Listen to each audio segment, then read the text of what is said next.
Fourth views, चौथा विचार, बाकी ठीक। नमस्कार, मैं हूं सुनील बॉबी और आप इस समय देख रहे हैं अपना खास कार्यक्रम बिहार समाचार, जहां बातें करते हैं बिहार की, खबरें होती है बिहार के खबरों के साथ साथ देश दुनिया में क्या कुछ चल रहा है तमाम खबरों से हम आपको कराते हैं अपडेट। बिहार में शिक्षा रोजगार का क्या है हाल और गांव की सरकार को लेकर क्या कर रही है नीतीश सरकार, तमाम खबरों से हम आपको कराते हैं अपडेट। बिहार में इन दिनों फिर से एक बार ठंड बढ़ गई है। सुबह और शाम और अधिकतम ताप में पारा गिर रहा है, कनकनी बढ़ी हुई है। दूसरी खबर की ओर एक बहुत बड़ी खबर निकलकर सामने आई है कि बालू खनन स्थल से 300 मीटर की दूरी में ही भंडारण करना होगा। नया नियम बना है कि बालू खनन स्थल से 300 मीटर की दूरी में ही भंडारण करना होगा, इससे ज्यादा दूर नहीं। बंदोबस्तधारियों को भंडार स्थल की जानकारी विभागीय पोर्टल पर उपलब्ध करानी होगी। निर्धारित दायरे के बाहर बालू रखने पर अवैध भंडारण माना जाएगा। इधर विभाग को विभिन्न स्रोतों से अवैध भंडारण की मिल रही है कई शिकायतें। 25 जिलों में बालू घाटों की होगी नीलामी।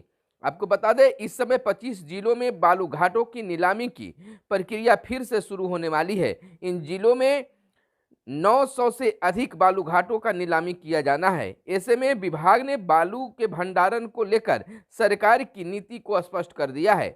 बालू घाटों की नीलामी के साथ ही इस नियम को भी संलग्न कर दिया गया है। बालू घाटों को बंदोबस्तधारियों को पहले से इस नियम के अनुपालन के संदर्भ में बता दिया गया था।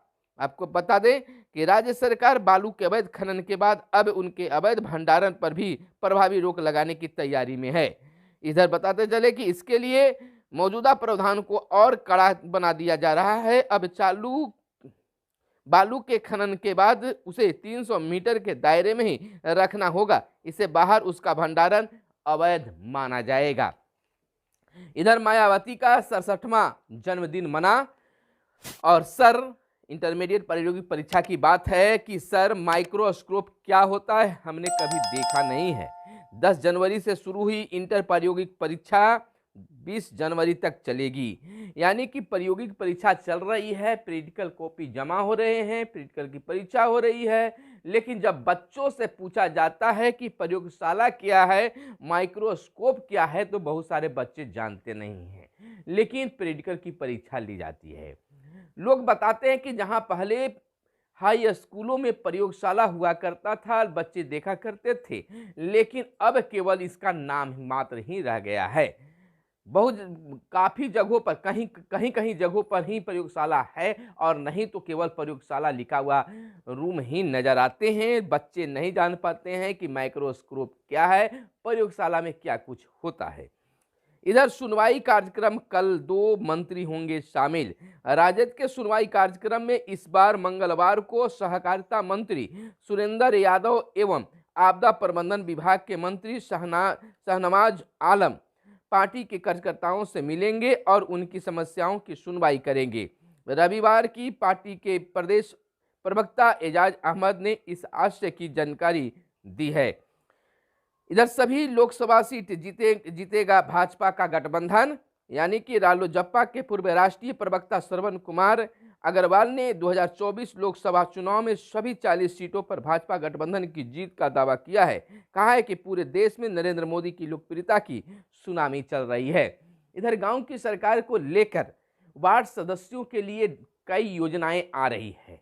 यानी कि वार्ड में काम कराने के लिए विभिन्न तरह के कार्य सरकार ने योजना लागू किया है। इसको लेकर धीरे धीरे पत्ता खुलेंगे, यानी कि वार्ड सदस्यों को भी उसमें सहभागिता होगी।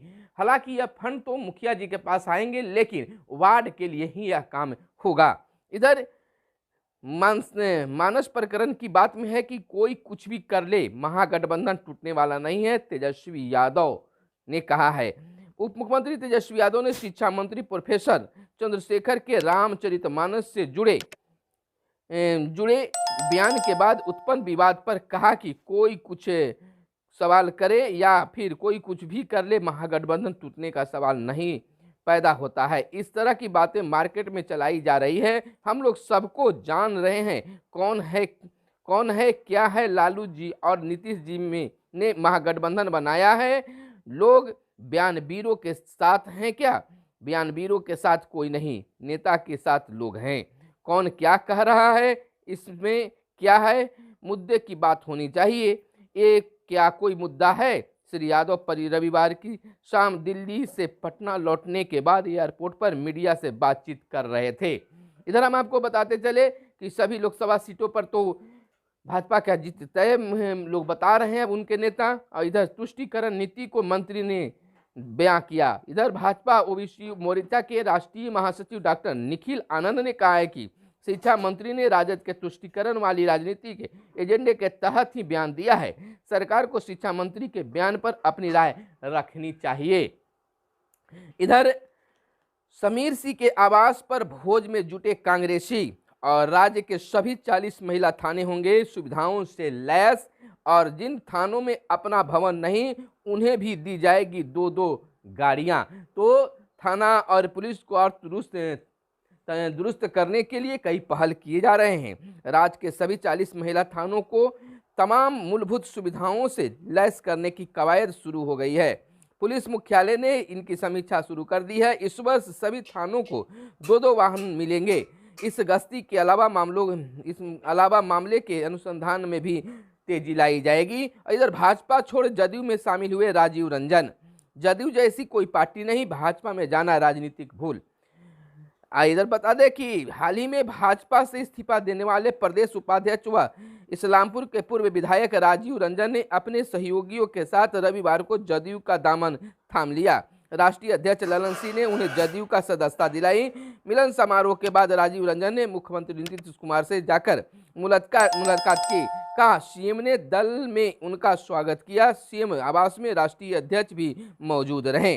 और इधर जैविक खाद के इस्तेमाल पर अनुदान, गन्ना किसान की बात है। अधिकतम 2.5 एकड़ के लिए दिया जाएगा योजना का लाभ। जैविक खाद से उत्पादन और मिट्टी की उर्वरा शक्ति बढ़ेगी। इधर महाधिवक्ता पीके शाही का किया गया अभिनंदन। और केंद्र की आर्थिक नीति की खुली पोल, विजय चौधरी ने कहा 2022 में भारत का व्यापार घाटा 192 अरब डॉलर पहुंचा। इधर बिहार के नियोजित शिक्षकों के एक बार फिर से फोल्डर फाइल मांगे जाने की चर्चा बनी हुई है। शिक्षकों में फिर से एक बार हड़कंप मच गया है। उनका कहना है कि मैंने शैक्षणिक प्रमाण पत्र जमा किया है और बार बार यह फोल्डर फाइल की मांग और फोल्डर फाइल की चर्चा बनाना शिक्षकों को मानसिक शोषण किया जा रहा है। और इधर सभी विभाग के चालकों को दिया गया प्रशिक्षण, अलर्ट जारी किया गया। सर्द पछुआ ने बढ़ाई ठंड, 9 डिग्री तक लुढ़का अधिकतम तापमान। और इधर दुस्साहस ससुराल में महिला की हत्या, छानबीन में जुटी पुलिस। यह घटना औरंगाबाद जिला से निकलकर सामने आई है।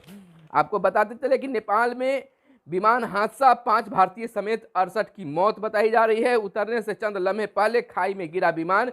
मृतकों में सीतामढ़ी का युवक भी शामिल। और वनडे इतिहास की सबसे बड़ी जीत भारत की दर्ज हुई है। इधर बता दें, वंदे भारत आत्मनिर्भरता की ओर बढ़ने का प्रतीक पीएम मोदी ने कहा है। उन्होंने कहा है कि मकर संक्रांति के अवसर पर तेलंगाना और आंध्र प्रदेश से जोड़ने वाली सिकंदराबाद विशाखापट्टनम वंदे भारत एक्सप्रेस को हरी झंडी दिखाकर रवाना किया। मोदी ने वंदे भारत ट्रेन को गुलामी मानसिकता से निकालकर आत्मनिर्भरता की ओर बढ़ाने का प्रतीक बताया। और इधर एमबीबीएस छात्रों की पढ़ाई पर रखने की तरीका बदलेगा। और रोहतास की बात है कि रेप की नियत से 2 बहनों को उठाया, विरोध करने पर एक की हत्या। और रिश्वतखोर रेलवे अधिकारी को सीबीआई ने पकड़ा। और कहीं से वोट डालने की प्रक्रिया आज देगी पार्टियां। और इधर हम आपको बता दें कि अमेरिका की बोनी गैब्रिएल मिस यूनिवर्सल बनी। और शिक्षाविदों ने चैट जीपीटी पर जताई चिंता। और इधर कुछ और खबरें हम आपको फटाफट अंदाज में बता दें देश दुनिया की कि नेपाल में 5 वर्षों का सबसे भयानक विमान हादसा बीते दिन हुआ है। 2018 में हुआ था बड़ा हादसा। ढाका से उड़ रहा था विमान, काठमांडू में लैंडिंग के वक्त क्रैश हो गया था। 71 में से 51 की मौत हो गई थी इसमें। और सीमा पार आतंकी ढांचा बरकरार, सेना प्रमुख ने सेना दिवस पर कहा। मोदी 2024 में फिर से पीएम चुने जाएंगे। गृह मंत्री अमित शाह ने दिया है बयान। जोजिला सुरंग में फंसे 172 मजदूरों को निकाला गया और जांच में सेवानिवृत्त अफसरों को शामिल न करे, सीवीसी ने कहा है। इधर बसपा चुनावों में गठबंधन नहीं करेगी, मायावती ने साफ शब्दों में कह दिया है। और गोल्ड बॉन्ड 3 वर्ष में सबसे महंगा। भीम यूपीआई प्रोत्साहन पर जीएसटी नहीं लगेगा। पुराने वाहनों को कबाड़ करने के लिए राज्यों को मिलेगा प्रोत्साहन। अब भारत ने रूस से रोजाना 10 लाख बैरल कच्चा तेल खरीदने की बात कही है। और भारत को ड्रा पर रोक इंग्लैंड शीर्ष पर कायम। एक बार फिर से भारत की जीत दर्ज हुई है। तो फिर मिलते हैं अगले वीडियो में, तब तक के लिए चाहिए इजाजत। कैमरे के पीछे हैं मिस्टर आशीष। धन्यवाद। जय हिंद। फोर्थ व्यूज, चौथा विचार।